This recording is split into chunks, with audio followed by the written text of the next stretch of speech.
Hey, how you doing?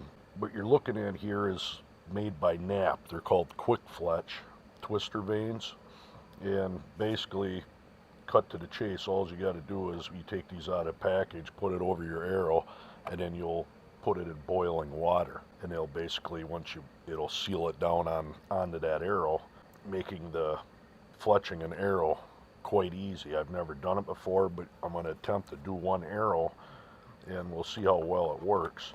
And the other thing with these is it says that they're more accurate. These twister vanes will spin your arrows 2 times faster, which producing better accuracy.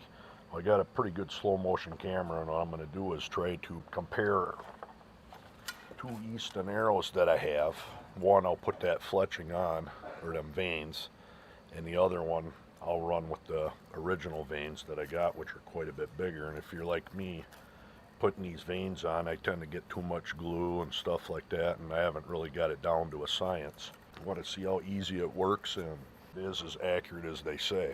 All right, I got one of them vanes out of the package, and from what it says is basically you just slide it over the end of the arrow, and I would say up fairly close to the tip of it is where you'd stop, and after that all we have to do is wait for that water to start boiling and dip that in and see how she turned out.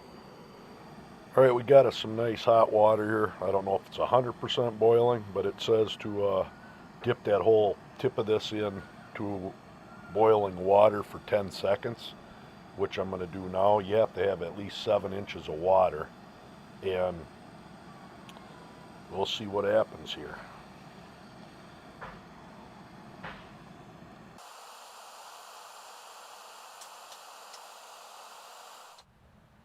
All right, I pulled it out of there, and it then says to let it dry, which I did. And from what I'm seeing, I mean, this thing is incredibly snug on here, and just takes a lot of the pain of putting them vanes on an arrow with glue in that.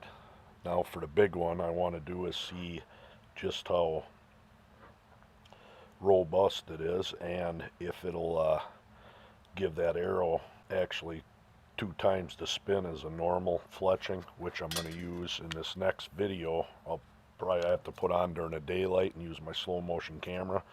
I'm going to use 2 identical arrows in original fletchings that a friend of mine put on. He actually owns a bow store, and he's pretty good at it, so we're going to see what happens on that video. But I picked this up at Walmart for like $8, 8.5 or something like that, so you're not even talking $3 an arrow.